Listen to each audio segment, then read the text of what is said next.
የልጆቼን ፈቃድ የምጠብቀው እስከምን ድረስ ነው? በጣም ጥሩ የሚባል የወላጅነት ክህሎት አንዱ ምን መሰላችሁ?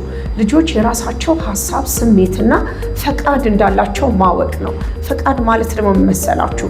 የራሳቸው ምርጫ፣ ፍላጎት፣ ይህን እፈልገዋለሁ፣ ይህንን አልፈልግም፣ ይሄ ደስ ይለኛል፣ ይሄኛው ደስ አይለኝም፣ እንደዚህ እወዳለሁ፣ እንደዚህ አልወድም የሚሏቸው የራሳቸው የሆኑ ምርጫዎቻቸውና ውሳኔዎቻቸው ማለት ነው።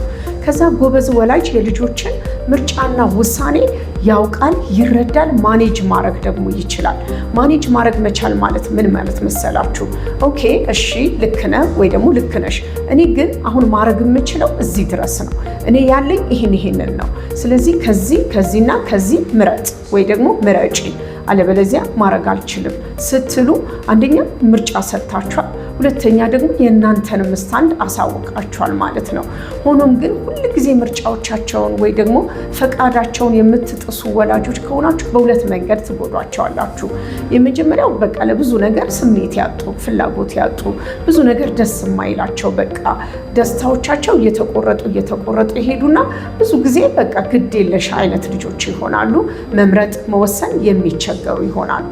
በተቃራኒው ደግሞ እናንተ የምትሏቸውን ሁሉ አልሰማ የሚሉ ልጆች ከሆኑ ደግሞ አመፀኛ ይሆናሉ። የማይታዘዟችሁ፣ የማይሰሟችሁ፣ እናንተ በሌላችሁበት ሌላ አይነት ልጆች የሚሆኑ በቃ ራሳቸውን ብቻ የሚያዳምጡና የእናንተን ነገር የማይሰሙ አይነት ልጆች ይሆናሉ ማለት ነው።